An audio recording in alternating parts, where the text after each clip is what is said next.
Hey guys आज के इस वीडियो लेक्चर में हम लोग इनऑर्गेनिक केमिस्ट्री का नया चैप्टर स्ट्रक्चरल इनऑर्गेनिक केमिस्ट्री के बारे में पढ़ेंगे। हालांकि मैं आपको बता दूं कि ये जो स्ट्रक्चरल इनऑर्गेनिक केमिस्ट्री जो चैप्टर है ये आपके एनसीईआरटी में फ्रेम नहीं किया हुआ है। तो आपके मन में एक विचार होगा कि सर ये स्ट्रक्चरल इनऑर्गेनिक केमिस्ट्री फिर है क्या। तो इस स्ट्रक्चरल इनऑर्गेनिक केमिस्ट्री को समझने के लिए पहले आपको समझना पड़ेगा कि जो एनसीईआरटी में जो चैप्टर्स फ्रेम किए हुए हैं वो किस प्रकार से फ्रेम किए हुए हैं। ठीक है, तब आपको समझ में आएगा कि स्ट्रक्चरल और केमिस्ट्री में हम लोग क्या क्या पढ़ेंगे। तो जैसा कि हम सब जानते हैं कि केमिस्ट्री को हम लोग 3 यूनिट में बांटे हैं।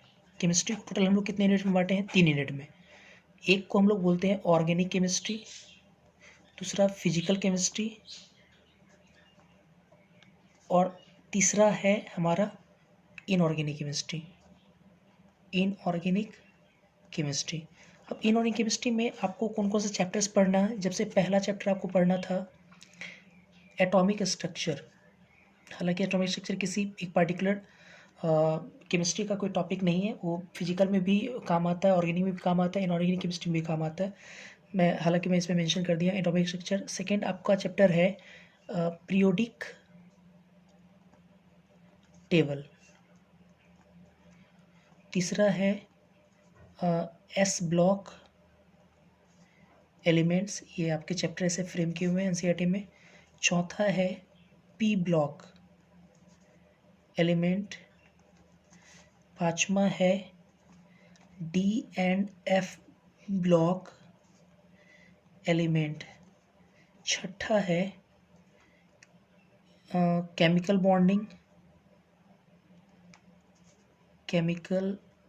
बॉन्डिंग। सातवां है मेटलर्जी। और नेक्स्ट लास्ट चैप्टर आपका है coordination compound.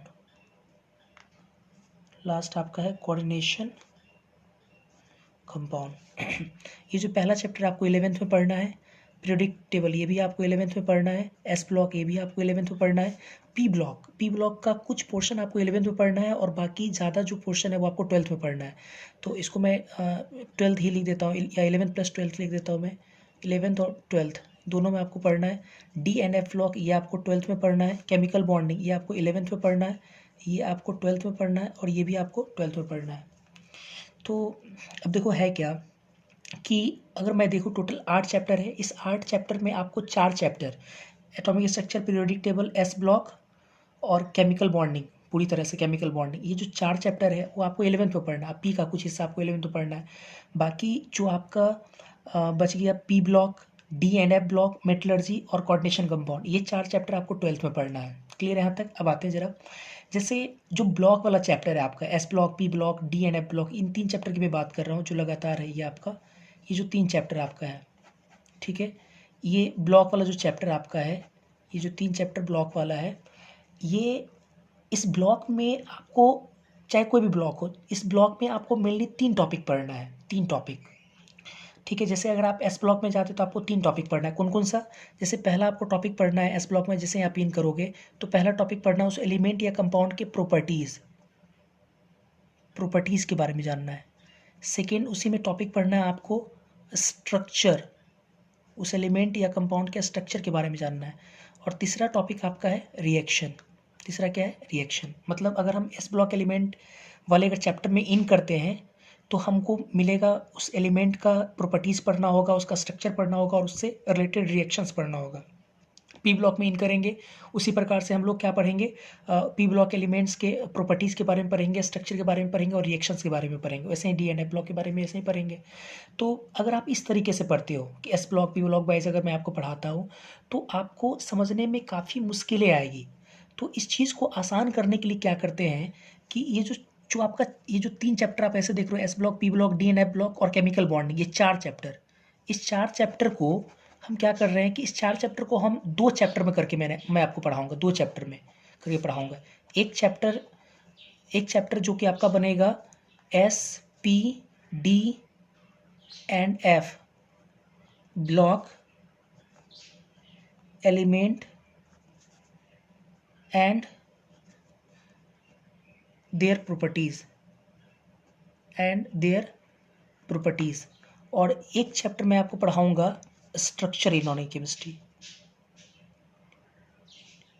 Structural inorganic chemistry. और इन 2 चैप्टर में आप मान के चलो कि आपका 4 चैप्टर है। कैसे, थोड़ा समझते हैं पहले। जैसे ये जो SPD जो 3 ब्लॉक है, इसका प्रॉपर्टीज़ तो मैं आपको पढ़ा चुका हूँ। इसमें SPDF block, element and their properties, ये मैंने आपको पढ़ा दिया। कुछ रिएक्शन वाला पार्ट भी मैंने आपको पढ़ाया था। आप देखे होंगे SPDF ब्लॉक के अगर लेक्चर्स अगर आप देखे होंगे तो उसमें बहुत सारे केमिकल रिएक्शन भी कराए थे। तो रिएक्शन भी मोटे तौर पर आपका इस प्रॉपर्टीज़ में मेंशन मैं कर चुका हूँ। अब बचा तुम्हारा स्ट्रक्चर। पूरे तौर से मोटे तौर से देखो तो मैं स्ट्रक्चर, तो इस स्ट्रक्चर और केमिकल बॉन्डिंग को एक साथ, केमिकल बॉन्डिंग और स्ट्रक्चर जो बचा हुआ है ब्लॉक के जो भी स्ट्रक्चर है, उन दोनों को एक साथ हम किस में पढ़ाने जा रहे हैं, स्ट्रक्चरल इनऑर्गेनिक केमिस्ट्री में। स्ट्रक्चरल इनऑर्गेनिक केमिस्ट्री में पढ़ाने जा रहे हैं। तो आप स्ट्रक्चरल इनऑर्गेनिक केमिस्ट्री को एक दूसरा भी चैप्टर का, एक दूसरे शब्दों में इस चैप्टर को ये बोल सकते हो, केमिकल बॉन्डिंग। सिर्फ केमिकल बॉन्डिंग नहीं, केमिकल बॉन्डिंग एंड क्या, structure analysis of SPD and F block, element and compound मतलब आप इस चैप्टर को स्ट्रक्चरल इनऑर्गेनिक केमिस्ट्री को क्या बोल सकते हो, स्ट्रक्चरल इनऑर्गेनिक केमिस्ट्री को क्या बोल सकते हो, केमिकल बॉन्डिंग कह सकते हो। एक तरह से केमिकल बॉन्डिंग ही है, केमिकल बॉन्डिंग एंड SP, या ऐसे लिखता हूँ, structure analysis of SPD and F block, element and compound. ठीक है, ये चैप्टर आपका नाम हो गया। अच्छा, ये तो आपको समझ में आ गया होगा कि स्ट्रक्चर इनऑर्गेनिक केमिस्ट्री में क्या पढ़ने जा रहे हैं। स्ट्रक्चर इनऑर्गेनिक केमिस्ट्री मान के चलिए कि आप सिर्फ स्ट्रक्चर इनऑर्गेनिक केमिस्ट्री में केमिकल बॉन्डिंग नहीं पढ़ रहे हैं, बल्कि केमिकल बॉन्डिंग के अलावा आप SPDF ब्लॉक के स्ट्रक्चर का एनालिसिस भी कर रहे हैं इसमें। ठीक है, इस तरह से हम लोग ब्लॉक और केमिकल बॉन्डिंग को एक साथ हम पढ़ा रहे हैं। ठीक है, सबसे इंपॉर्टेंट बात ये कि स्ट्रक्चर इनऑर्गेनिक केमिस्ट्री बहुत इंपॉर्टेंट है। इंपॉर्टेंट इस मायने में है क्योंकि अगर आप जो आपके एग्ज़ाम है, जो भी आपके कॉम्पिटिटिव एग्ज़ाम है, उस कॉम्पिटिटिव एग्ज़ाम में अगर आप क्वेश्चन का एनालिसिस करें तो हर साल JEE मेंस में 4 से 5 क्वेश्चन आता है। उसी प्रकार अगर जो बच्चे नीट की तैयारी करते हैं, उस नीट एग्ज़ाम में 5 से 6 क्वेश्चन आता है। और IIT एडवांस चाहे एम्स हो, ऐसे एग्ज़ाम में भी 4 से 5 क्वेश्चन प्रत्येक साल आता है। हालांकि पिछले 1-2 साल से जैसा कि आप लोग जानते हैं कि अब JEE मेंस वगैरह नहीं होता है, NTA का एग्ज़ाम होता है, तो उसमें 1-2 क्वेश्चन का वेरिएशन हो सकता है। लेकिन आप ये मान के चले कि ये चैप्टर काफ़ी इंपॉर्टेंट है क्योंकि इसमें नंबर ऑफ़ क्वेश्चंस की जो है संख्या, जो है क्वेश्चन की जो संख्या है वो काफ़ी ज़्यादा है आपके कॉम्पिटिटिव एग्ज़ाम में। तो आप कोशिश कीजिए कि इस चैप्टर को काफ़ी बार इसको पढ़ें, इसको रिवाइज़ करें और इस पे ज़्यादा ध्यान दें। ठीक है, तो जिससे कि आपका इस पे पकड़ होगा केमिकल बॉन्डिंग। और केमिकल बॉन्डिंग कुछ चैप्टर्स को रिलेट भी करता है, तो आप केमिकल बॉन्डिंग को ठीक ढंग से पढ़ें, उस पे ज़्यादा फोकस करने की भी ज़रूरत है। तो आप इसको काफ़ी अच्छे से देखेंगे। तो इसी के साथ हम स्टार्ट करते हैं स्ट्रक्चर इनऑर्गेनिक केमिस्ट्री। ठीक है, सो गाइस हम लोग शुरुआत करते हैं। अच्छा, अब केमिकल बॉन्डिंग को समझने के लिए सबसे पहला टॉपिक हमारा है, केमिकल बॉन्डिंग को समझने के लिए सबसे पहला टॉपिक हमारा है इसमें केमिकल बॉन्ड। मतलब केमिकल बॉन्ड समझना पड़ेगा। अब केमिकल बॉन्ड है क्या? ठीक है, सवाल ये कि केमिकल बॉन्ड क्या है। तो आप ऐसे समझिए, केमिकल बॉन्ड मतलब रासायनिक बंधन। बॉन्ड का मतलब होता है बंधन। तो बांधना है, किसी 2 चीज़ को बांधना है, तो 2 चीज़ कैसे बंधेगा? फोर्स से बनता है, फोर्स। तो केमिकल बॉन्ड कहते किसको है कि जब इलेक्ट्रॉन के इन्वॉल्वमेंट की वजह से 2 एटम एक दूसरे से अट्रैक्टिव फोर्स के द्वारा बंधता है। ठीक है, 2 एटम के इलेक्ट्रॉन के इन्वॉल्वमेंट की वजह से जब 2 एटम एक दूसरे को बांधता है, अट्रैक्टिव फोर्स की वजह से बांधता है, तो उसी को हम लोग बोलते हैं केमिकल बॉन्ड। और इस प्रोसेस में एनर्जी रिलीज होता है क्योंकि अट्रैक्टिव फोर्स हो रहा है। तो इसके बारे में मैं क्या लिखूँगा, केमिकल बॉन्ड के बारे में क्या लिखूँगा कि एन अट्रैक्टिव, क्या बोल सकता हूँ, an attractive force that arises between two atoms किसके कारण? Due to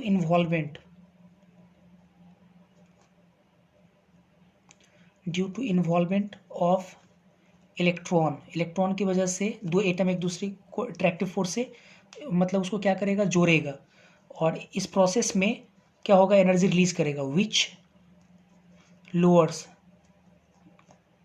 the overall energy content which lowers the overall energy content. इसके एक लाइन को जरा समझते हैं पहले। देखो मैंने क्या कहा, मैंने कहा कि दो एटम के इलेक्ट्रॉन के इन्वॉल्वमेंट के कारण एक दूसरे को अट्रैक्टिव फोर्स की वजह से उसको बांधता है, उसी को हम लोग बोलते हैं केमिकल बॉन्ड। और विच लोअर्स मतलब बांधने के क्रम में क्या होता है कि वो ओवरऑल एनर्जी को जो एनर्जी कंटेंट है उसको क्या करता है, घटाता है, रिलीज करता है। कैसे, इसको समझते हैं ज़रा। जैसे अगर मान लेते हैं हम दो एटम लेते हैं, ठीक है, एक मैंने लिया ए जो कि आइसोलेटेड एटम है, अकेला है, और एक दूसरा एटम लेते हैं हम लोग बी, ये भी क्या है, अपने आप में आइसोलेटेड एटम है। अब ये दोनों एक दूसरे को केमिकल कॉम्बिनेशन के दरमियान, केमिकल रिएक्शन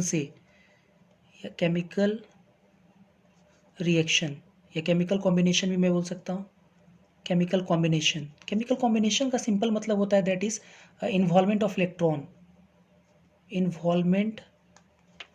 इलेक्ट्रॉन। अगर किसी प्रोसेस में इलेक्ट्रॉन का इन्वॉल्वमेंट हो तो आप उसको केमिकल प्रोसेस बोल सकते हैं या केमिकल रिएक्शंस बोल सकते हैं।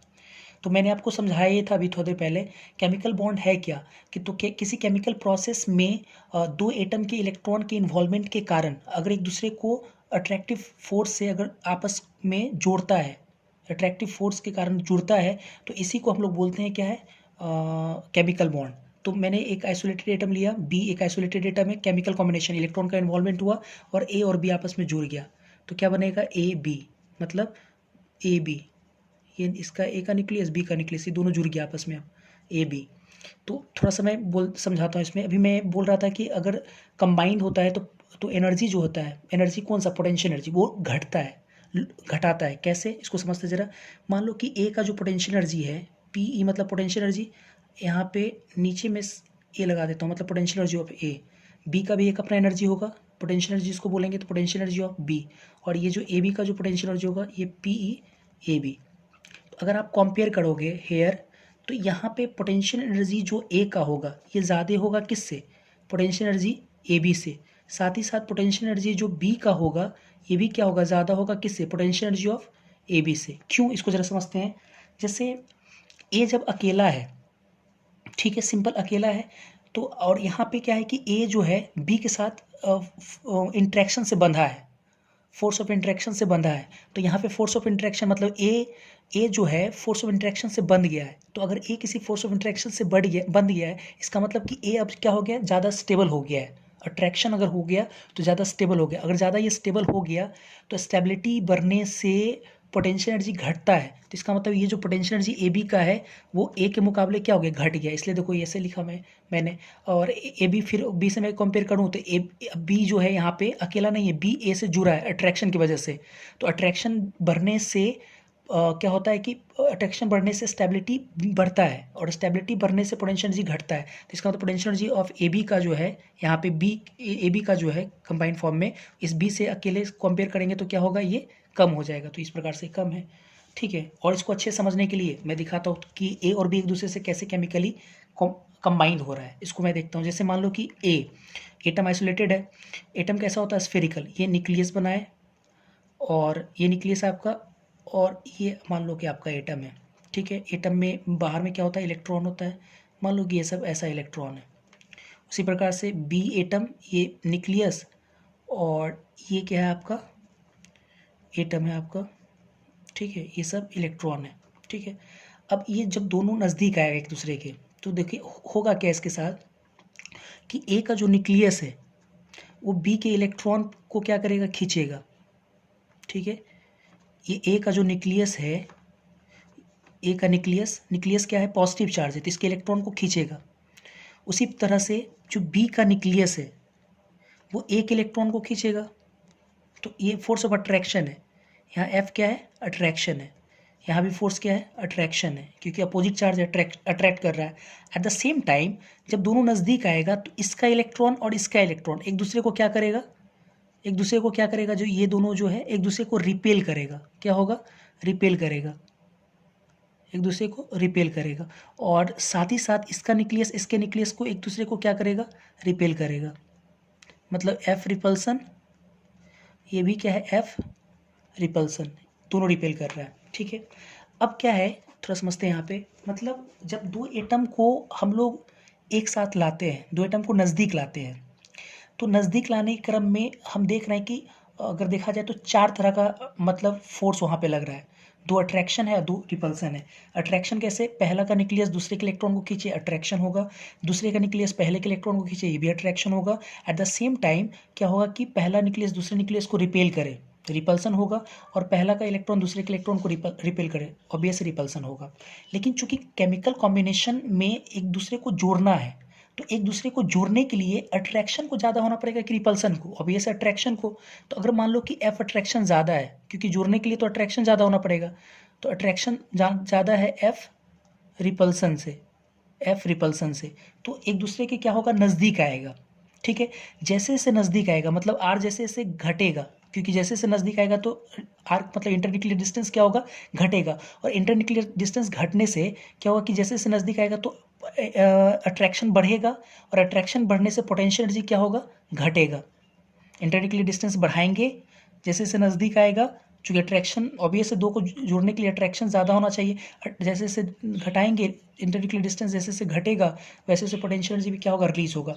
एक समय ऐसा आएगा कि जब ए और बी एक दूसरे के जब एक्सेसिवली क्लोज आएगा, तो उस समय अट्रैक्शन रिपल्सन के बराबर हो जाएगा। क्यों, क्योंकि जब ये दोनों नज़दीक आ रहा है तो अट्रैक्शन तो ठीक है, लेकिन जैसे जैसे नज़दीक आएगा वैसे वैसे न्यूक्लियस इस दूसरे न्यूक्लियस को भी रिपेल कर रहा है, इसका इलेक्ट्रॉन इसके इलेक्ट्रॉन को भी रिपेल कर रहा है। तो कहीं ना कहीं जब एक्सेसिवली क्लोज आएगा और जिस डिस्टेंस पे, ठीक है, जिस दूरी के बाद अट्रैक्शन रिपल्सन के बराबर हो जाए, जैसे अट्रैक्शन रिपल्सन के बराबर हो जाएगा तो वहाँ पे ए और बी जा करके इक्विलिब्रियम पे रुक जाएगा, और जैसे ही रुक गया ए और बी इक्विलिब्रियम पे, तो वहाँ पे ए और बी आपस में क्या हो गया, कंबाइन हो गया। और इस दूरी को क्या बोलेंगे, यहाँ से यहाँ तक जो दूरी है ये आपका ए है, ये आपका बी रहा।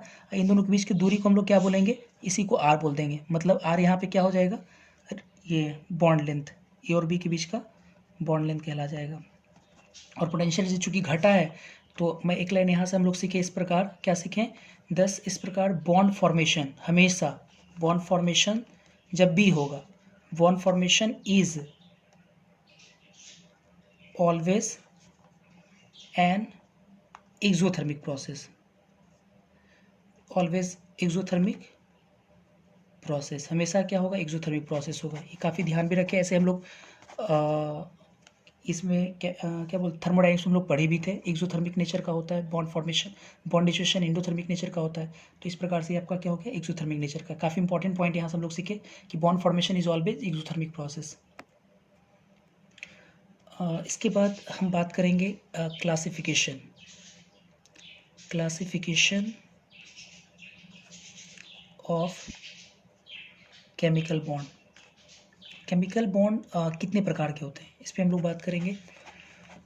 ठीक, कुछ बच्चे तो सोच लिए होंगे केमिकल बॉन्ड तो सर हम लोग पढ़े ही हैं, दो तरह का होता है, आयनिक बॉन्ड और एक कोवैलेंट बॉन्ड। नहीं दोस्तों, ये केमिकल बॉन्ड दो तरह के जो पढ़े होंगे, आयनिक बॉन्ड या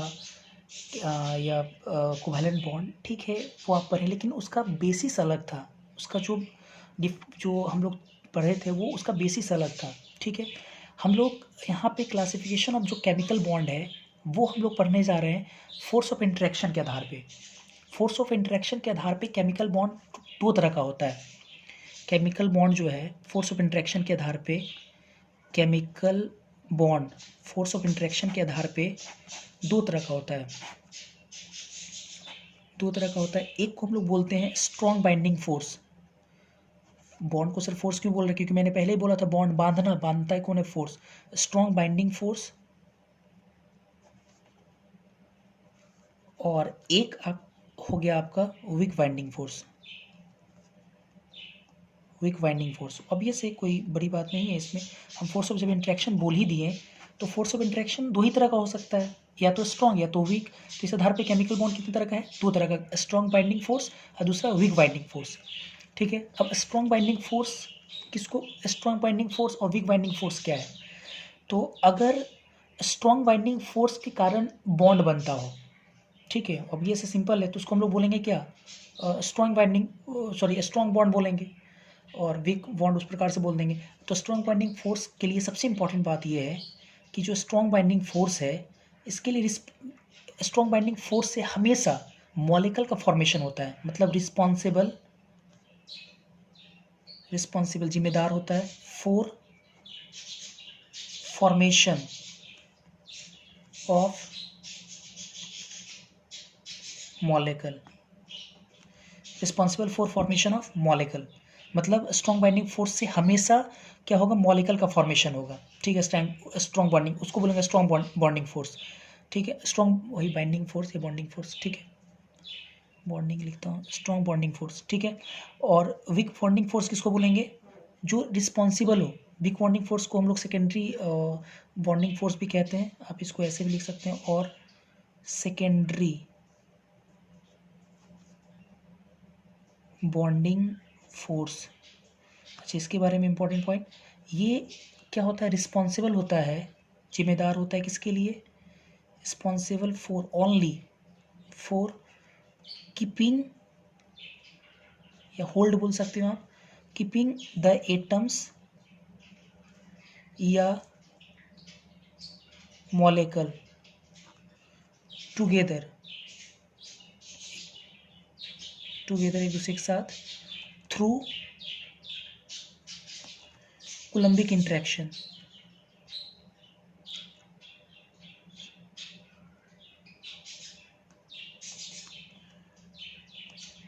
थ्रू कूलम्बिक इंटरेक्शन, सिंपल आप ऐसे समझो ना, स्ट्रॉन्ग बॉन्डिंग फोर्स किसको बोलेंगे, जो जिम्मेदार हो किसके लिए, मॉलिक्यूल की फॉर्मेशन के लिए, मतलब वैसा बॉन्डिंग फोर्स जिससे मॉलिक्यूल का फॉर्मेशन हो जाए, उसको हम बोलेंगे strong bonding force.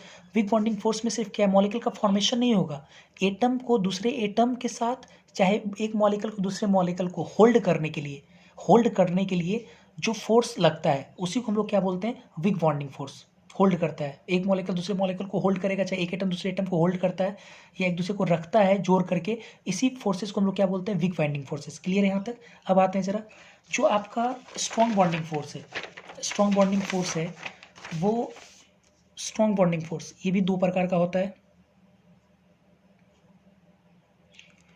Strong bonding force ये दो प्रकार का होता है, दो तरह का होता है।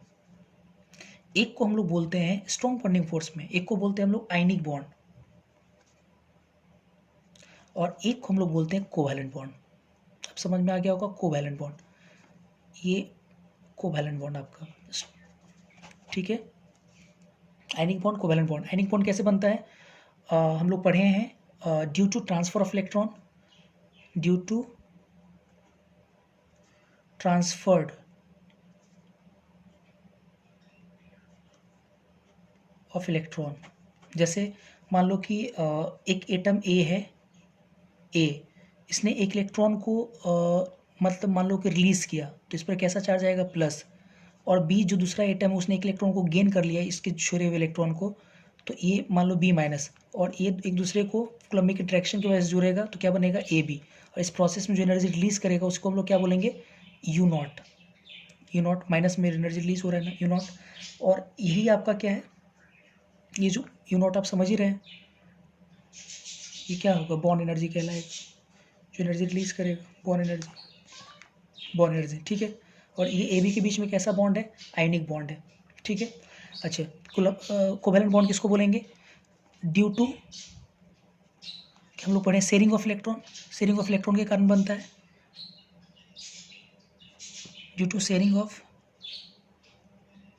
इलेक्ट्रॉन, या आप बोल सकते overlapping of electron, due to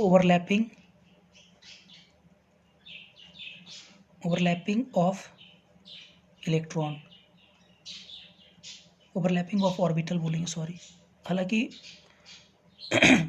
orbital में इलेक्ट्रॉन होता है। ओवरलैपिंग ऑफ ऑर्बिटल जैसे बनता है कैसे, जैसे मान लो ए है, ए के ऑर्बिटल में एक इलेक्ट्रॉन है और बी के पास भी एक इलेक्ट्रॉन है, बी, और एक दूसरे के साथ शेयरिंग कर रहा है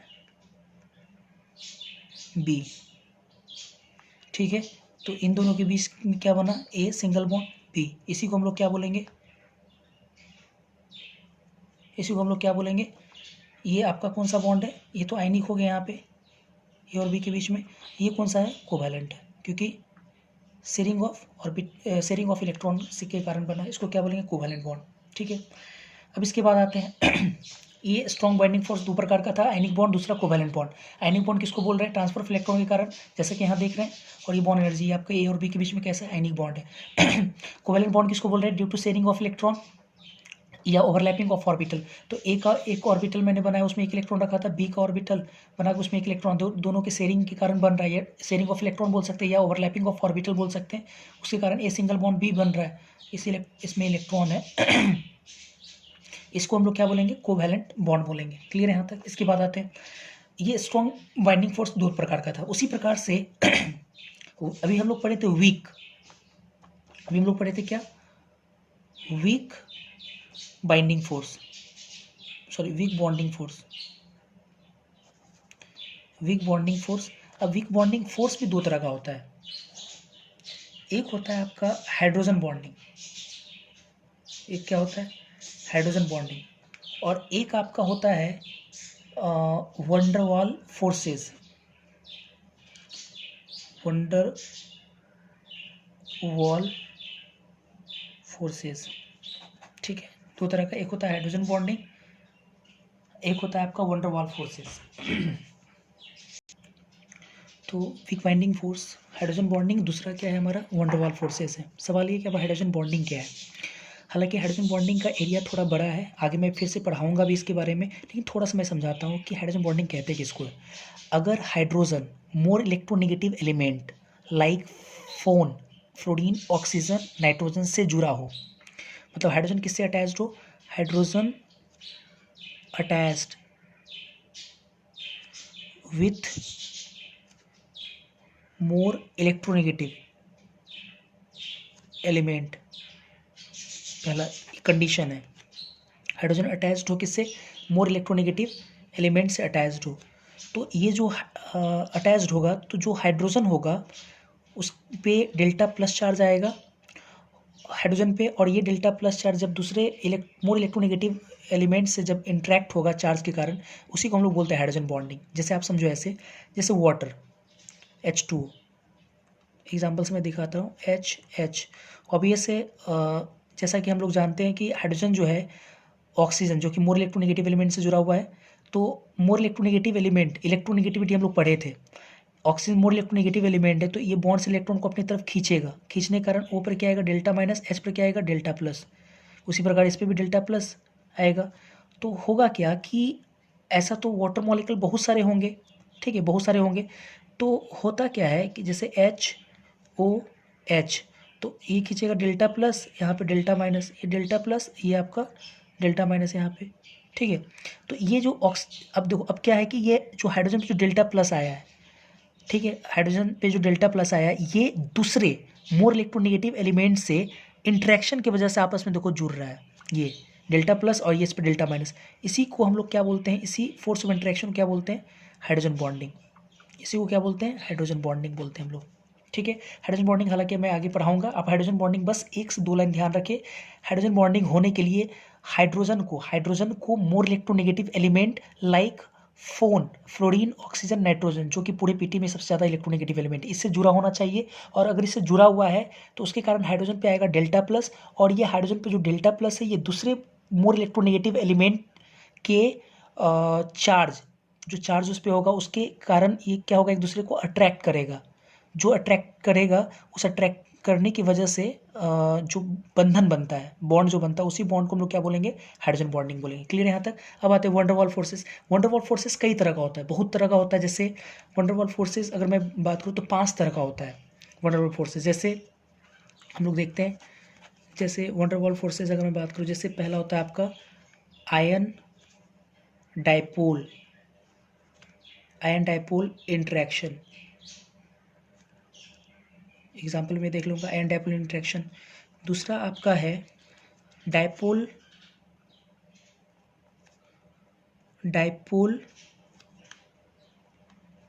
इंटरेक्शन।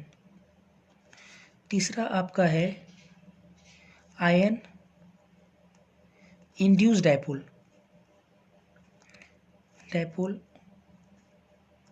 इंटरेक्शन। चौथा आपका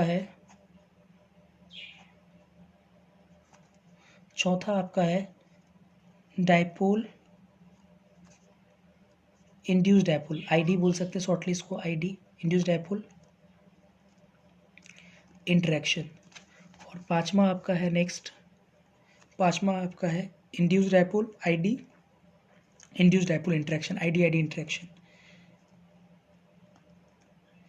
आईडी इंटरेक्शन। ठीक है, अब देखो जरा, ये 5 तरह का होता है wonder wall forces. Ion dipole interaction, dipole interaction, ion induce dipole interaction, dipole induce dipole interaction, induce dipole interaction. अगर मैं इस इंटरेक्शन में अगर ऑर्डर की बात करूँ, मतलब सबसे ज़्यादा इंटरेक्शन में सबसे ज़्यादा इंटरेक्शन का जो मैग्नीट्यूड है सबसे ज़्यादा किसका होकर है, ऑर्डर की मैं बात करूँ तो सबसे ज़्यादा इंटरेक्शन जो होता है वो आयन डाइपोल इंटरेक्शन सबसे ज़्यादा होता है। उससे कम डाइपोल इंटरेक्शन होता है। उससे कम आपका आयन इंड्यूस्ड डाइपोल इंटरेक्शन होता है। उससे कम आपका डाइपोल इंड्यूस डाइपोल इंटरेक्शन होता है। और सबसे कम आपका इंड्यूस डाइपोल इंटरेक्शन होता है। आप समझ भी सकते हो आयन डाइपोल, आयन तो आपको समझ में आता है, कोई आयन है, कोई भी आयन कैटायन के तौर पे या कोई एनायन हो, Na+ चाहे Cl-, ये सब क्या है, आयन है। डाइपोल क्या है, डाइपोल किसको बोलते हैं, जब दो पोल क्रिएट होता है, किसके कारण, इलेक्ट्रोनेगेटिविटी के डिफरेंस के कारण। ठीक है, तो उसको हम लोग बोलेंगे डाइपोल बोलेंगे। जैसे अब एक एग्जांपल मैं आपको दिखाता हूँ, जैसे इसका एग्जांपल होगा, एग्जांपल NaCl इन HCl। NaCl को जब हम लोग HCl सोल्यूशन लिक्विड में डालते हैं तो वहाँ पे आयन डाइपोल इंटरेक्शन देखने को मिलता है। कैसे, जैसे हम लोग NaCl को HCl में डालेंगे तो ये क्या बनेगा, Na+ और Cl- बनेगा। ठीक है, यहाँ जो Na+ है उसमें देखो HCl, अगर HCl की मैं बात करूँ तो HCl की अगर मैं बात करूँ HCl, तो H सिंगल बॉन्ड Cl, तो Cl में क्या है, Cl मोर इलेक्ट्रोनेगेटिव, तो इस पर Δ-, यहाँ पर क्या आएगा, Δ+ आएगा। और है ना, इसको ऐसे भी मैं लिख सकता हूँ ClH। ठीक है, ClH, तो इस पर क्या आएगा, Δ-, यहाँ पे क्या आएगा, Δ+। तो ये Na+, ये जो Cl- पे जो Δ- है, ये डाइपोल क्रिएट हुआ, Δ-, डाइपोल किसको बोलते हैं, जब दो स्मॉलेस्ट चार्ज एक छोटे से डिस्टेंस पे प्रेजेंट होता है तो उसको बोलते हैं डाइपोल। दो पोल है ना, छोटा सा डिस्टेंस है और दो अपोजिट चार्ज क्रिएट हो रहा है, इसको डाइपोल। तो ये डाइपोल, ये आयन, तो इन दोनों के बीच में इंटरेक्शन होगा Δ- और इस प्लस के कारण, तो इसको हम लोग क्या बोलेंगे, आयन डाइपोल इंटरेक्शन। उसी प्रकार से ये आयन और ये Δ+ यहाँ जो क्रिएट हो रहा है हाइड्रोजन पे, इसके बीच में जो इंटरेक्शन होगा इसको क्या बोलेंगे हम लोग, आयन डाइपोल इंटरेक्शन। ये इस प्रकार से। फिर अगर मैं बात करूँ डाइपोल इंटरेक्शन को हम लोग किशॉन फोर्सेस भी बोलते हैं। किशॉन फोर्स नाम है, किशॉन फोर्स बोलते हैं। अब ये डाइपोल इंटरेक्शन क्या है, जैसे इसका एग्जांपल होगा HCl। देखो HCl में HCl बहुत सारा मिलेगा, तो H सिंगल बॉन्ड Cl, ऐसा H और भी होगा, H सिंगल बॉन्ड Cl। तो HCl दूसरे HCl को देखो डाइपोल के कारण, डाइपोल इंटरेक्शन की वजह से एक दूसरे को जोड़ रहा है। कैसे, मोर इलेक्ट्रोनेगेटिव होने की वजह से क्लोरीन खींचेगा तो Δ-, इस पे हाइड्रोजन पे Δ+, उसी प्रकार से ये Δ+, ये आपका Δ-, तो ये क्लोरीन का Δ- और हाइड्रोजन का Δ+ एक दूसरे को क्या करेगा, इंटरेक्ट करेगा, खींचेगा, जोड़ेगा एक दूसरे को। तो यहाँ पे कैसा इंटरेक्शन हो रहा है, ये भी डाइपोल और ये भी डाइपोल, डाइपोल इंटरेक्शन। यहाँ क्या था, ये आयन और ये डाइपोल, तो आयन डाइपोल इंटरेक्शन। फिर मैं तीसरा देख रहा हूँ, तीसरा आपका आयन इंड्यूस डाइपोल इंटरेक्शन है। आयन इंड्यूस डाइपोल इंटरेक्शन, तो आयन इंड्यूस्ड डाइपोल का मतलब आयन की वजह से या किसी दूसरे वजह से क्या हो, डाइपोल इंड्यूस हो जाए, है ना, डाइपोल बन मतलब क्रिएट हो जाए नए तरीके से, तो उसको हम लोग बोलेंगे आयन डाइपोल इंटरेक्शन। जैसे फॉर एग्जांपल अगर हम लोग देखें इसमें, तो फॉर एग्जांपल जैसे Cl- ये आयन है, और हम लोग लेते हैं इंड्यूस डाइपोल, जैसे अगर हम लोग लेते हैं CH4,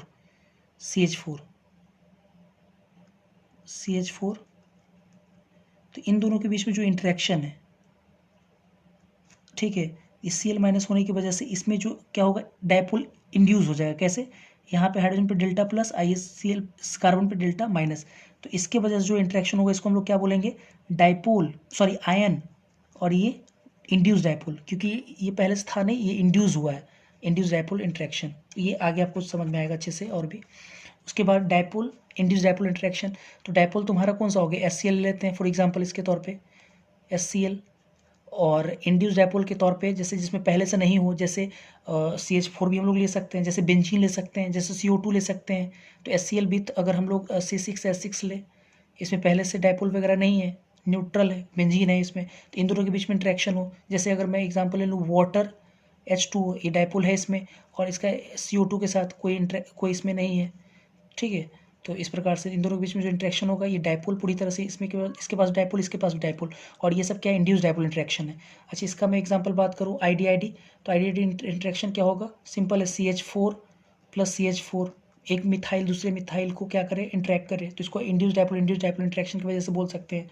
जैसे CO2 एक दूसरे को खींचेगा। जैसे दो एयर का मिक्सचर, एयर का जो मिक्सचर है, हम लोग जानते हैं कि जब दो एयर जो मिक्सचर है, मतलब आपका जो नाइट्रोजन और O2 है, N2O2, एक दूसरे को जो मिला घुला कर रखता है, वो किसके कारण से, तो ये इंड्यूस डाइपोल इंटरेक्शन की वजह से ही। जैसे N2 और O2, मतलब एयर जो है, एयर तो आपका वेस्ट एग्जाम्पल होगा, किसके लिए, एयर आपका वेस्ट एग्जाम्पल किसके लिए होगा, इंड्यूस डाइपोल इंटरेक्शन वजह से। आप देखेंगे नाइट्रोजन O2 एक दूसरे के साथ पूरी तरह से जुड़ा होता है ना, एक दूसरे के साथ मिला होता है। तो कहीं ना कहीं नाइट्रोजन और ऑक्सीजन की, जो नाइट्रोजन ऑक्सीजन का जो मिक्सचर है, जिसको हम लोग एयर बोलते हैं, वो एयर एक वेस्ट एग्जाम्पल है आपका इंड्यूस डाइपोल इंटरेक्शन का।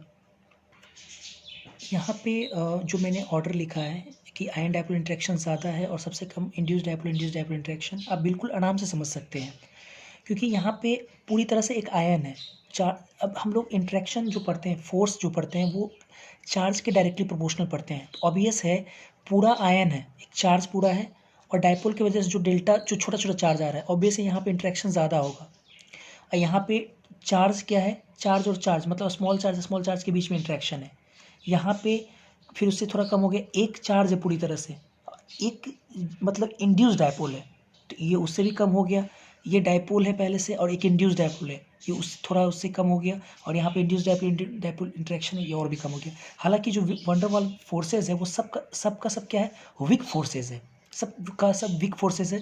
अगर हम बॉन्ड एनर्जी डिसोसिएशन एनर्जी की अगर मैं रेंज की बात करूँ, बॉन्ड डिसोसिएशन एनर्जी अगर रेंज की मैं बात करूँ, तो आयनिक बॉन्ड के बॉन्ड डिसोसिएशन एनर्जी का कोई रेंज नहीं होता है, क्योंकि कुछ आयनिक बॉन्ड ऐसे होते हैं जो कभी टूटता ही नहीं है, तो इसलिए इसका कोई रेंज नहीं है। अगर मैं कोवैलेंट बॉन्ड के बॉन्ड डिसोसिएशन एनर्जी की अगर मैं बात करूँ, बॉन्ड डिसोसिएशन एनर्जी रेंज की अगर मैं बात करूँ, तो इसका रेंज होता है 200 से लेकर के 450 किलो जूल पर मोल। ये जनरली होता है, जनरली 200 से 450 किलो जूल पर मोल के बीच, मतलब इसका बॉन्ड डिसोसिएशन एनर्जी मतलब काम करता है। अब इसमें हाइड्रोजन बॉन्डिंग और वंडरवॉल फोर्सेज में, तो अगर मैं बताऊं हाइड्रोजन बॉन्डिंग और वंडरवॉल फोर्स में, तो हाइड्रोजन बॉन्डिंग वंडरवॉल फोर्सेज से ज़्यादा स्ट्रॉन्ग है। हालांकि दोनों वीक है, लेकिन इन दोनों में अगर बात करूँ तो हाइड्रोजन बॉन्डिंग ज़्यादा है। क्यों, आप इसके बॉन्ड एनर्जी रेंज से आइडिया लगा सकते हैं। बॉन्ड डिसोसिएशन एनर्जी अगर रेंज की मैं बात करूँ, तो इसका रेंज होता है जाकर के 10 से 45 किलो जूल पर मोल, 10 से 45 किलो जूल पर मोल रेंज। और ये जो वंडरवॉल फोर्सेज है, जितने भी फोर्सेज है, इसका 10 किलो जूल से भी कम होता है। मतलब वंडरवॉल फोर्सेज का बॉन्ड डिसोसिएशन एनर्जी जो होता है, ये लेस देन 10 किलो जूल पर मोल, 10 किलो जूल पर मोल, मतलब 10 किलो जूल पर मोल से भी कम एनर्जी में ये सब बॉन्ड टूट जाता है। जबकि हाइड्रोजन बॉन्ड को तोड़ने के लिए 10 से 45 किलो जूल पर मोल के बीच में एनर्जी आपको चाहिए, और कोवैलेंट बॉन्ड को तोड़ने के लिए 200 से 450 के बीच चाहिए, और इसका कोई रेंज नहीं होता है। क्लियर यहाँ तक। अब इसके बाद आते हैं ज़रा, तो ये तो आपका रहा एक सिंपल इंट्रोडक्शन मैंने आपको दिया कि केमिकल बॉन्ड कितने तरह के होते हैं, और उसके बारे में हम जनरल मतलब कि डिफाइन हमने किया कि कौन से बॉन्ड को क्या कहते हैं। ठीक है, इसके बाद हम लोग आते हैं नए चीज़ों पे। जिन बच्चों को डाइपोल, इंड्यूस डाइपोल वगैरह समझने में अगर दिक्कत हो रहा होगा, वो चार्ज समझने में दिक्कत हो रहा होगा, तो मैं थोड़ा सा चार्ज के बारे में बात कर लेता हूँ। जैसे नेचर ऑफ चार्ज समझाता हूँ। चार्ज 3 तरह का होता है अगर देखा जाए तो। चार्ज टोटल 3 तरह का होता है। जैसे एक तो चार्ज होता है आयन के कारण, आयन। एक होता है डायपोल के कारण, डायपोल के कारण चार्ज आता है। एक होता है इंड्यूस डायपोल,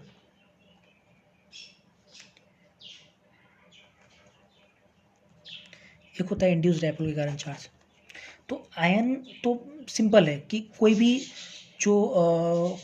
जो मान लो कि एलिमेंट है उस पर जो चार्ज है, सिंपली जैसे कोई चार्ज है Q प्लस या माइनस, ठीक है, ये आपका क्या है, आयन कहलाएगा। पूरी तरह से जो चार्ज आता है, जैसे फॉर एग्जांपल Na प्लस है ना, Ca double plus, Cl minus है ना, O पे डबल माइनस, ये सब क्या है, आयन है। ठीक है, आयन तो जानते हैं हम लोग। ठीक है, अब आते हैं डायपोल। अब सवाल ये कि डायपोल पे जो आता है, जो चार्ज आता है, डायपोल में क्या होता है कि जो चार्ज है वो पूरी तरह से प्लस माइनस नहीं होता है, या तो डेल्टा प्लस या तो डेल्टा माइनस होता है। ये आता कैसे है, तो इसके बारे में जरा समझते हैं पहले। ये तो पूरी तरह से एक इलेक्ट्रॉन को निकाल देंगे तो एक प्लस चार्ज बनेगा, दो इलेक्ट्रॉन निकालेंगे, दो प्लस चार्ज बनेगा, एक इलेक्ट्रॉन ऐड कराएंगे तो एक माइनस का चार्ज आएगा, दो इलेक्ट्रॉन को ऐड कराएंगे, ऊपर डबल माइनस का चार्ज बनेगा। अब ये जो तुम्हारा डायपोल है, डायपोल पे जो डेल्टा प्लस डेल्टा माइनस जो चार्ज आता है वो आता है इलेक्ट्रोनिगेटिविटी के डिफरेंस के कारण आता है। मतलब एराइजेस ड्यू टू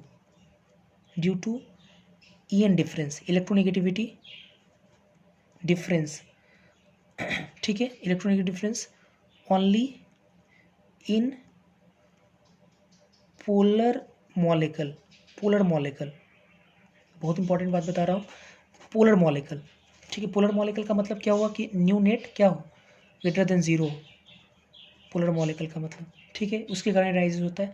ठीक है, और ठीक है, ये राइज, जैसे फॉर एग्जांपल, जैसे मैं आपको दिखाऊँ, जैसे for example H2O, H O पे क्या आएगा, O पे O, मोर इलेक्ट्रोनेगेटिव, इस पे डेल्टा माइनस, इस पे डेल्टा प्लस, एस पे डेल्टा प्लस, यही आएगा ना। तो ये जो चार्ज इंड्यूस हुआ कैसे, इलेक्ट्रोनेगेटिव डिफरेंस के कारण हुआ। ऑक्सीजन का इलेक्ट्रोनेगेटिविटी वैल्यू 3.5 होता है, हाइड्रोजन का 2.1 होता है। तो ज़्यादा की वजह से खींचेगा, खींचने के कारण इलेक्ट्रॉन, जो शेयरिंग इलेक्ट्रॉन इसके तरफ थोड़ा झुक जाता है, जिसके कारण डेल्टा माइनस, इस पर डेल्टा प्लस।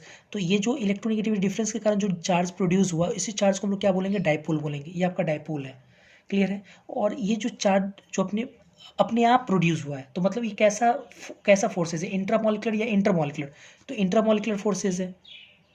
इंट्रा इंट्रा मतलब एक ही मॉलिक्यूल में, मॉलिक्यूलर फोर्सेज है, इंट्रामॉलिक्यूलर फोर्सेज है ये, मतलब इंट्रामॉलिक्यूलर फोर्सेज, एक ही मॉलिक्यूल में और फोर्स की वजह से क्या हुआ, ये चार्ज अपीयर हुआ। ठीक है, इसको हम लोग बोल सकते हैं डायपोल। अब इंड्यूस डायपोल क्या है, तो समझते हैं। इंड्यूस डायपोल में भी क्या है कि चार्ज आता है डेल्टा प्लस या डेल्टा माइनस। ठीक है, लेकिन इंड्यूस डायपोल कहेंगे किसको, तो इंड्यूस डायपोल क्या है कि आपका इंड्यूस डायपोल है वो जैसे इलेक्ट्रोनेगेटिविटी डिफरेंस के कारण एराइज होता है, लेकिन ये पोलर मॉलिक्यूल के लिए एप्लीकेबल है। तो ये आपका नॉन पोलर मॉलिक्यूल के लिए, मतलब हम बोल सकते हैं कि इसमें एराइजेस,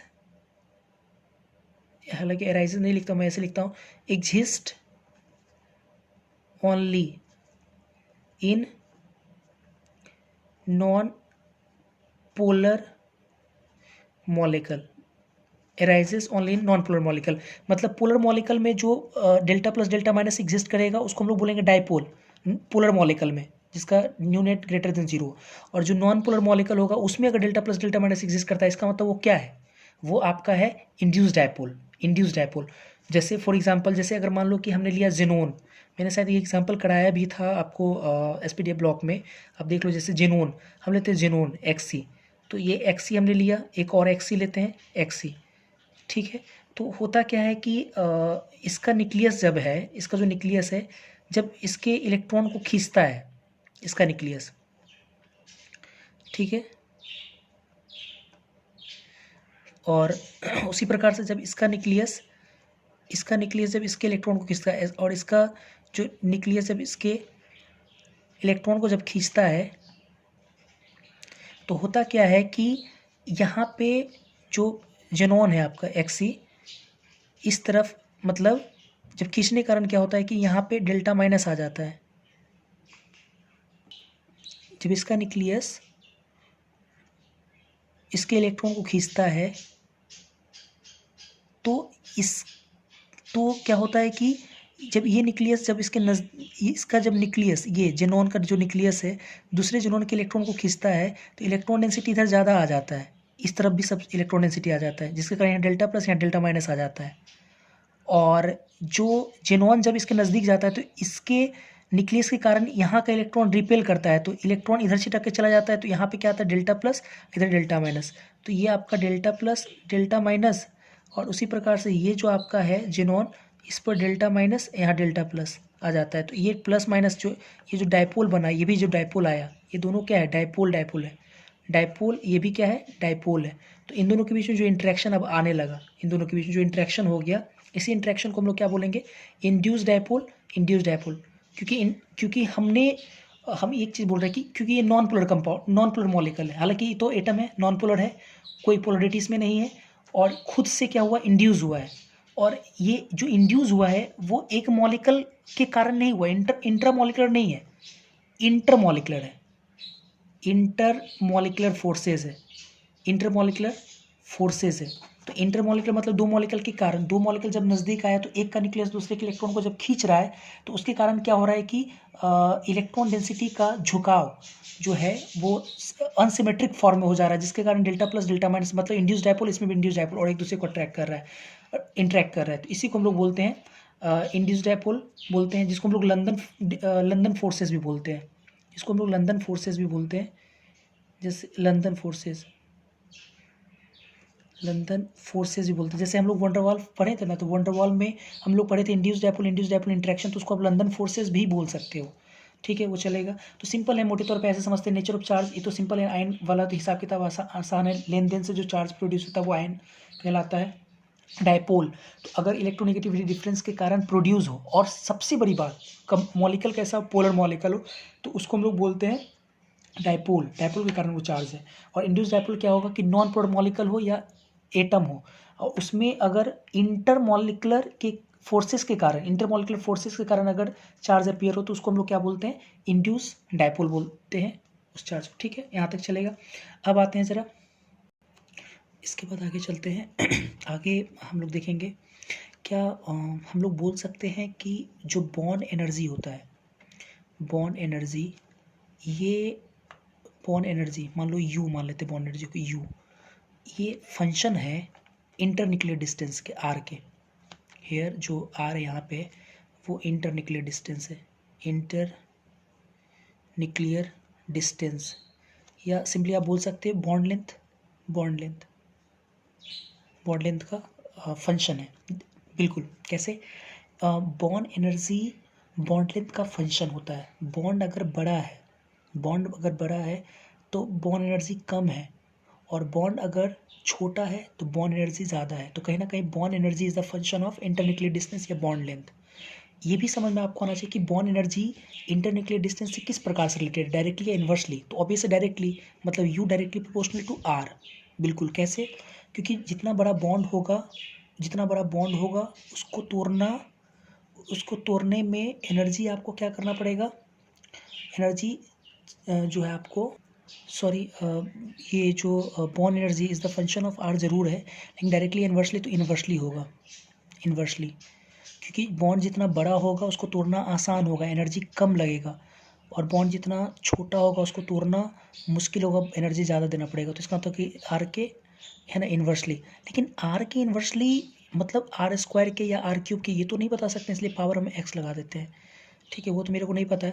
तो हम एक चीज़ बोल सकते हैं कि जो यू है, बॉन्ड एनर्जी जो है वो इन्वर्सली प्रोपोर्शनल टू आर के power X, generally inversely proportional to R के पावर एक्स। अब जैसे देखो, बॉन्ड तो कई तरह से होता है, बॉन्ड हम लोग पढ़े, कई तरह का बॉन्ड होता है, जैसे कोवेलेंट बॉन्ड, आयनिक बॉन्ड है ना, ion ion interaction, hydrogen bonding, ion dipole interaction, कई तरह का बॉन्ड होता है। तो उसमें आर वेरी करेगा, उसमें आर बिल्कुल वेरी करेगा, क्योंकि अलग तरह का बॉन्ड है वो। तो मैं यहाँ पे मैं आपको दिखाता हूँ, जैसे फॉर एग्जांपल आयनिक बॉन्ड में अगर दिखाता हूँ, फॉर आयनिक बॉन्ड, तो आयनिक अगर बॉन्ड है तो आयनिक बॉन्ड कैसे बनता है, ए जैसे प्लस है और बी माइनस है, इलेक्ट्रॉन ट्रांसफर क्या है, इस पर प्लस इस पर माइनस, इन दोनों के बीच में डिस्टेंस अगर आर है, ठीक है, आर है, तो ये आर, इतना आर डिस्टेंस के कारण ये दोनों एक दूसरे को जो अट्रैक्ट कर रहा है, इस प्रोसेस में जो एनर्जी रिलीज किया माइनस यू, इसी यू को हम लोग क्या बोल दिए, बॉर्न एनर्जी। और साफ साफ हम लोग इसको बोलेंगे बॉर्न एनर्जी। यहाँ पे अगर हम लोग देखें तो यहाँ जो अगर देखें ए और बी के बीच में इंट्रैक्शन कैसा है, कोलम्बिक इंट्रैक्शन, तो एफ बराबर कितना लिखेंगे, K into Q one into Q two, बटा कितना चार्ज है ना, plus minus Q two upon R square. लेकिन वही अगर एनर्जी की अगर मैं बात करूँ, जो पोटेंशियल एनर्जी हम लोग पढ़े भी होंगे कभी, मैंने आपको बोला भी, हालांकि यहाँ पे यू लिखता हूँ यू, हालांकि मैंने आपको बोला भी था कि बस पोटेंशियल में क्या करते हैं कि आर स्क्वायर तो उसको आर कर देते हैं, तो K into Q one into Q two upon R. तो हम साफ साफ देख पा रहे हैं कि आयनिक बॉन्ड के लिए जो बॉन्ड एनर्जी है वो साफ साफ दिख रहा है कि आर के क्या है, इन्वर्सली प्रोपोर्शनल है, आर के इन्वर्सली प्रोपोर्शनल। तो देखो ना जरा यहाँ पे मेंशन करता हूँ, जैसे nature of interaction, nature of interaction और यू आर। तो नेचर ऑफ इंट्रैक्शन में अगर आयन आयन इंट्रैक्शन है, आयन आयन इंट्रैक्शन है, तो यू जो होगा वो इन्वर्सली प्रोपोर्शनल टू आर होगा। जैसे कि हम लोग देखें आयन इंट्रैक्शन मतलब आयनिक बॉन्ड, ठीक है। अगर मान लो कि आयन डायपोल इंट्रैक्शन है, आयन डायपोल अगर इंट्रैक्शन है, तो इसमें देखा गया कि जो बॉन्ड एनर्जी है वो आर स्क्वायर के इन्वर्सली प्रोपोर्शनल होता है, आर स्क्वायर के इन्वर्सली। काफ़ी इंपॉर्टेंट ये आपको दे रहा हूँ, जो डेटा है इंपॉर्टेंट है आपके लिए। अगर डायपोल डायपोल इंट्रैक्शन है तो inversely proportional to R cube. अगर आयन डायपोल इंट्रैक्शन है तो इन्वर्सली प्रोपोर्शनल टू आर के पावर 4। अगर डायपोल इंड्यूस डायपोल अगर इंट्रैक्शन है तो इन्वर्सली प्रोपोर्शनल टू आर के पावर 6। और इंड्यूस डायपोल अगर इंट्रैक्शन है तो इन्वर्सली प्रोपोर्शनल टू आर के पावर 8। थोड़ा देखिएगा, ये 1 2 3 4, लेकिन 5 नहीं, 6 7 नहीं 8, इस प्रकार से 8 है, ठीक है। इस प्रकार से काफ़ी इंपॉर्टेंट मैं डेटा भी दे रहा हूँ, कई बार एग्जाम पूछा भी है, तो मैं आपको एक क्वेश्चन के माध्यम से मैं आपको दिखाता हूँ कि किस प्रकार से सवाल आपके एग्जाम में आते हैं। ये हालांकि इंपॉर्टेंट है, ये जो एरिया मैंने अभी सिखाया है। एक छोटा सा क्वेश्चन देता हूँ इसके, ये जो मैंने आपको पीछे पढ़ाया था उसके आधार पर मैं एक क्वेश्चन देखो फ्रेम किया हूँ कि intermolecular interaction is inversely proportional to cube of internuclear distance in किस में, ion dipole interaction, ion induced dipole interaction, dipole induced dipole interaction या हाइड्रोजन बॉन्डिंग। ये सवाल है। अब देखो कई सारे बच्चे सोच रहे होंगे कि इंटरमॉलिक्यूलर इंट्रैक्शन लिखे हैं सर ने, और जो हमने आपको पढ़ाया था अभी एनर्जी और इंटरन्यूक्लियर डिस्टेंस में जो रिलेशन पढ़ाया था, वो एनर्जी और इंटरन्यूक्लियर डिस्टेंस में रिलेशन पढ़ाया था। लेकिन बच्चे सोच रहे हैं कि यहाँ तो सर इंटरमॉलिक्यूलर इंटरेक्शन, यहाँ तो फोर्स है। तो आप समझो एक चीज़ को, केमिस्ट्री में फोर्स का मतलब होता है एनर्जी। एक चीज़ जान लो, इंटरमॉलिक्यूलर इंटरेक्शन का मतलब वो एनर्जी ही बोल रहा है। तो energy inversely proportional to cube of intermolecular distance, मतलब U inversely proportional to R cube. तो ऐसा कौन सा इंटरेक्शन है जिस इंटरेक्शन में एनर्जी जो है आर के क्यूब के इन्वर्सली प्रोपोर्शनल है, इन चारों इंटरेक्शन में? तो आयन डायपोल इंटरेक्शन, तो अभी तुरंत हम लोग पढ़ें कि आयन डायपोल इंटरेक्शन में एनर्जी आर स्क्वायर के इन्वर्सली प्रोपोर्शनल होता है। इसका मतलब ये तो नहीं होगा। अच्छा, आयन इंड्यूस्ड डायपोल, तो आयन इंड्यूस्ड डायपोल में हम लोग पढ़े कि आयन और इंड्यूस्ड जो डायपोल है उसमें आपका ये भी नहीं होगा आयन इंड्यूस्ड डायपोल, क्योंकि आयन इंड्यूस्ड डायपोल में आर के पावर जो क्यूब है, हम लोग क्यूब वो किस में पढ़े थे, डायपोल डायपोल इंट्रैक्शन में, डायपोल इंट्रैक्शन में हम लोगों ने पढ़ा था। हालांकि ये मैंने इसमें तो नहीं पढ़ाया था मैंने आपको आयन इंड्यूस्ड डायपोल के बारे में। तो डायपोल डायपोल इंट्रैक्शन, तो इसमें डायपोल डायपोल ये तो बी होगा नहीं, आयन इंड्यूस्ड डायपोल है। डायपोल इंड्यूस्ड डायपोल तो ये भी नहीं होगा क्योंकि डायपोल डायपोल इंट्रैक्शन था। अब हाइड्रोजन बॉन्डिंग, तो हाइड्रोजन बॉन्डिंग कहीं ना कहीं आपका डायपोल इंट्रैक्शन ही है, डायपोल डायपोल इंट्रैक्शन। जैसे हम लोग पढ़ते हैं पानी में हाइड्रोजन बॉन्डिंग होता है, हालांकि मैं अगले क्लास में हाइड्रोजन बॉन्डिंग अच्छे से पढ़ाऊंगा। अभी एग्जांपल भी मैंने शायद लगाया था वाटर में, इस प्रकार से एच ये डेल्टा माइनस यहाँ डेल्टा प्लस है ना, इस प्रकार से होता है। तो अब देखो अगर ये डायपोल है और ये भी डायपोल है, तो ये डायपोल एक दूसरे को देखो इंटरेक्ट कर रहा है, जिसको हम लोग बोलते हैं हाइड्रोजन बॉन्डिंग। तो कहीं ना कहीं हाइड्रोजन बॉन्डिंग में डायपोल इंट्रैक्शन है, हाइड्रोजन बॉन्डिंग जिसको कहते हैं। तो इसका मतलब कि डायपोल इंट्रैक्शन आर क्यूब के इन्वर्सली प्रोपोर्शनल है। तो हमारा कहीं ना कहीं आंसर कौन सा होगा, डी आंसर हो जाएगा। तो अगले क्लास में फिर देखते हैं। कुछ सेकंड का मैं वीडियो डाल दे रहा हूँ हर पेज का, ताकि आप उसका स्क्रीनशॉट ले सके। पहला पेज, ये आपका दूसरा पेज हो गया। ये आपका तीसरा पेज,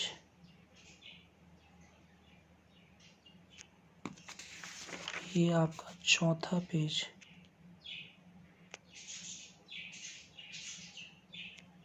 और ये लास्ट आपका 5वां पेज।